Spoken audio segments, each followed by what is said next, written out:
আসসালামু আলাইকুম সবাইকে। সাধারণত সেকেন্ড টাইমার্সরা একটা লম্বা সময় পায় এবং তাদেরকে একদম শুরু থেকে শুরু করে শেষ পর্যন্ত একদম পারফেক্টলি শেষ করার অনেক টাইম পাওয়া যায়। কিন্তু প্রশ্ন হচ্ছে এরপরেও তাহলে হিসাব মতো তো আসলে ফার্স্ট টাইমারদের তুলনায় সেকেন্ড টাইমারদের চান্স পাওয়ার সংখ্যাটা আরও বেশি বা হারটা আরও বেশি হওয়ার কথা, বেশি সংখ্যক সেকেন্ড টাইমার্স চান্স পাওয়ার কথা। তারপরেও কেন চান্স পাচ্ছে না ফার্স্ট টাইমারদের তুলনায় বেশি?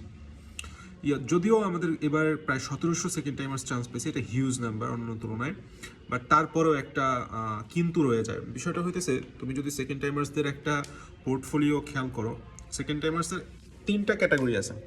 ধরো সে টু সে 10,000 সেকেন্ড টাইমার্স মেডিকেলে প্রিপারেশন নেয় বা পরীক্ষায় বসে, পরীক্ষা দেয় 10,000 সেকেন্ড টাইমার্স। আচ্ছা, তো এর মধ্যে দেখা গেছে হাতে গোনা 3-4 হাজার সেকেন্ড টাইমার সিরিয়াসলি একদম প্রথম থেকে শুরু করে দেয়, প্রথম থেকে শেষ পর্যন্ত তারা লেগে থাকতে পারে, মানে মোটামুটি সে টু সে, মানে একদম শুরুতেই শুরু করে এরকম সংখ্যা হচ্ছে হাতে গোনা 2-3-4 হাজার, সর্বোচ্চ 3,000 থেকে 4,000 শিক্ষার্থী। এরা কি বাকি 10,000 জনের চাইতে আগেই বললাম আগায় আছে? অ্যাকচুয়ালি এরাই হইতেছে চান্স পায়, এই দলটাই অ্যাকচুয়ালি শেষ পর্যন্ত যারা টিকে থাকতে পারে তারা চান্স পায়। এটা গেল 3,000, সে টু সে 3,000 শিক্ষার্থী। এরপরে একটা দল আছে, যেই দলটা হইতেছে জিএসটির পর প্রিপারেশন শুরু করে, বা দেখা গেছে শুরু করবো করবো করবো বলে 1 মাস 2 মাস 3 মাস গ্যাপ পড়তেই থাকে এবং গ্যাপ পড়ার পরে তখন যখন একটা ভালো রকমের সময় সে কিল করে ফেলায়, তখন তার মনের মধ্যে এই চেতনাটা জাগ্রত হয় যে না, আমার এখন শুরু করা দরকার। তো আর এক টাইপের দল আসবে, জিএসটি পরে ঢুকবে, বা আর এক টাইপের দল আসবে যারা এতদিন শুরু করবে না, মানে গড়িমসি করে সময় কাটাবে, পরীক্ষা 4-5 মাস আগে শুরু করবে। এটা একটা দল আছে। আর এক টাইপের সেকেন্ড টাইমার্স আছে যারা একদম এইচএসসির পর শুরু করবে, ওরা একেবারেই চান্স পায় না। ইভেন যারা জিএসটি এই যে একটা সময় কিল করে ফেলায় 4-5 মাস, ওইখানের যারা প্রায় 3-4 হাজার স্টুডেন্ট ওইখানেও আছে, এখান থেকে হাতে গোনা অল্প কিছু সংখ্যক স্টুডেন্ট চান্স পায়। এইটা হচ্ছে তিনটা ক্যাটাগরি। তাহলে এখন যদি আমি বলি যে হ্যাঁ, তাহলে আপনি তো বলেন প্রথম যেই 3,000 থেকে 4,000 জন শিক্ষার্থী ডেডিকেটলি সেকেন্ড টাইম পর্যন্ত শেষ পরীক্ষা নেয়, মানে প্রিপারেশন নেয়, ওদের তো চান্স পাওয়ার কথা। তাহলে ওরা ওরা তো ওরা যদি তাও চান্স পায়, তাহলে তো মিনিমাম 3,000 হওয়ার কথা, কেন হচ্ছে না? এর মধ্যে একটা মানে হকিকত লুকায় আছে। হকিকতটা আমি তোমাদের একটু রিভিল করি। যারা প্রথম সেকেন্ড টাইমার যারা প্রথম খুব লাফায়, দিন শেষে যারা চান্স পায় না। দিন শেষে তারা কেন চান্স পায় না আমি তোমার একটু বুঝাই বলি। এই যে ধরো সে টু সে 3,000 জন প্রথম থেকে শুরু করলো, এর মধ্যে হাতে গোনা অল্প কিছুজন স্টুডেন্ট শেষ পর্যন্ত যায় টিকে থাকতে পারে। কারণ সেকেন্ড টাইমে যে এরা কী করবে জানো, প্রথম খুব একটা জোশ নিয়ে সেকেন্ড টাইমের প্রিপারেশন শুরু করবে, কিন্তু 1 মাস 2 মাস পর যাওয়ার পরেই ওরা ওদের একটা ফ্লোটা হারায় ফেলবে। কি, সবসময় মনে রাখবা, সেকেন্ড টাইম যেহেতু লম্বা জার্নি, তাহলে এখানে তোমার গ্যাপ পড়বেই, এখানে তোমার ফ্রাস্ট্রেশন আসবেই। এমনও দিন বা এমনও সপ্তাহ বা এমনও মাস যাইতে পারে যেখানে তোমার কিছুই পড়া হয় নাই। তো যেই স্টুডেন্টগুলা এরকম খারাপ সময়ে হাল ছেড়ে দিবে, ব্যাচ ছেড়ে দিবে, তারা এই মধ্য পর্যায়ে আইসে তরিটা ডুবায় ফেলায়, শেষ পর্যন্ত আর যাইতে পারে না। কথাটা বুঝতে পারছো?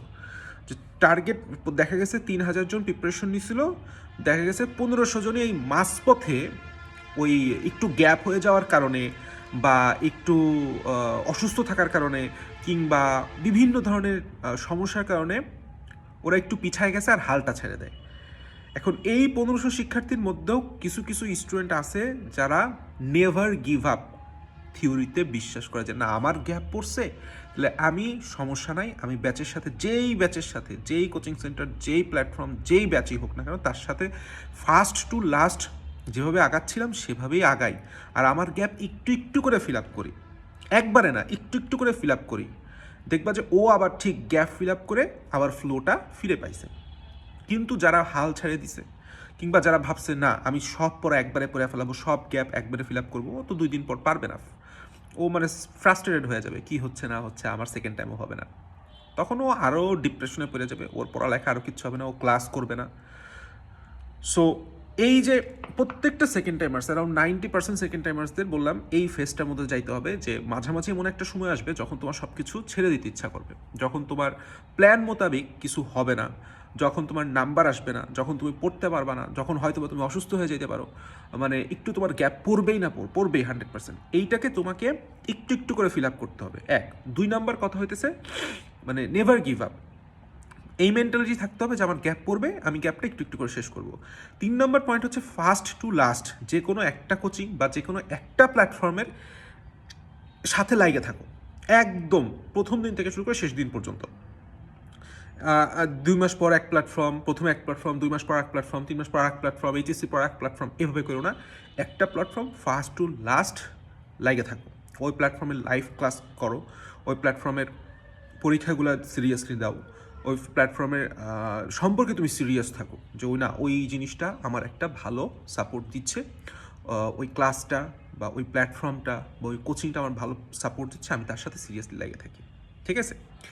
তো এই যে ফার্স্ট টু লাস্ট এরকম কোটার সংখ্যা কত? 1500 স্টুডেন্ট। 10,000 জনের মধ্যে হাতে গোনা এরকম 1,000-1,500 স্টুডেন্ট বললাম, মানে সিরিয়াসলি তারা আগায় এবং গ্যাপ পড়লেও সে গ্যাপ ফিল আপ করতে পারে অ্যান্ড দিন শেষে তারাই চান্স পায়। তার মানে তুমি যদি খেয়াল করো যে 3টা কথা বলছি। 1 নাম্বার, যারা ফার্স্ট টু লাস্ট লেগে থাকে একটা কোচিংয়ের সাথে এককভাবে ডেডিকেটেডলি সিরিয়াসলি। 2 নাম্বার, যাদের গ্যাপ ফিল আপ করার মেন্টালিটি থাকে যে না আমার গ্যাপ পড়তেই পারে, এটা খুবই স্বাভাবিক, কিন্তু আমার গ্যাপটা আস্তে আস্তে আস্তে আস্তে ফিল আপ করার চেষ্টা করতে হবে। এবং 3 নাম্বার, সেটা হইতেছে যে মেন্টালিটি, যে আমার মেন্টালিটি হইতে হবে হচ্ছে একদম তীব্র, আমার চান্স পাইতেই হবে, আমার কোনো পিছনে সরে আসার কোনো মানে সুযোগ নাই। এই 3 টাইপের মানে 3টা ক্যারেক্টারিস্টিক বা বৈশিষ্ট্য যে সকল সেকেন্ড টাইমার্সদের মধ্যে আছে তারা ইনশাল্লাহ দিন শেষে চান্স পায়। তার মানে তুমি বুঝতে পারতেছো যে সেকেন্ড টাইমার্স যারা অ্যাকচুয়ালি প্রিপারেশন নেয় তাদের মধ্যে মানে চান্স পাওয়ার হার মোর দ্যান 99%। আমি তোমার হিসাব দেখাই দিলাম। তো 10,000 জনকে তুমি সেকেন্ড টাইমার্স বলতে পারো না। যারা এইচএসসির পরে শুরু করবে তারা সেকেন্ড টাইমার্স না। কারণ কি ভাই, ও খাতায় কলমে সেকেন্ড টাইমার্স, ও 3 মার্ক কাটা যাবে, কিন্তু ওর প্রিপারেশন সেকেন্ড টাইমারদের মতো না। তারপরে আর একটা পার্ট হচ্ছে যারা মাঝখানে হাল ছেড়ে দেয়, তাদের তো একটা বিশাল বড় গ্যাপ হয়ে গেছে, বা যারা শুরুতে একটা বড় সড়ো টাইম ল্যাপস করে ফেলায়। ঠিক আছে? তবে একটা কথা, জীবন তোমাকে সবসময় মানে সেকেন্ড একটা চান্স দিবে।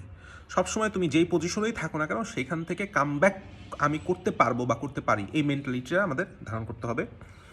Best of luck. আমাদের সেকেন্ড টাইম ব্যাচে আমাদের ক্লাস শুরু হচ্ছে 10 ফেব্রুয়ারি। 10 ফেব্রুয়ারি পর্যন্ত ডিসকাউন্ট থাকবে। আর তোমাদের যে কোনো প্রয়োজনে সেকেন্ড টাইমার্স, তুমি আমার পেইড ব্যাচ হোক বা ফ্রি স্টুডেন্ট, যেই স্টুডেন্টে হও না কেন, তোমাদের জন্য আমাদের মেন্টর আছে, তুমি তাকে নক করো। আমাদের অফিসিয়াল যেই নাম্বারটা আছে, হোয়াটসঅ্যাপ নাম্বার, ইনশাল্লাহ প্রত্যেকটা মেন্টর তোমাকে একদম সর্বোচ্চভাবে হেল্প করবে। Best of luck.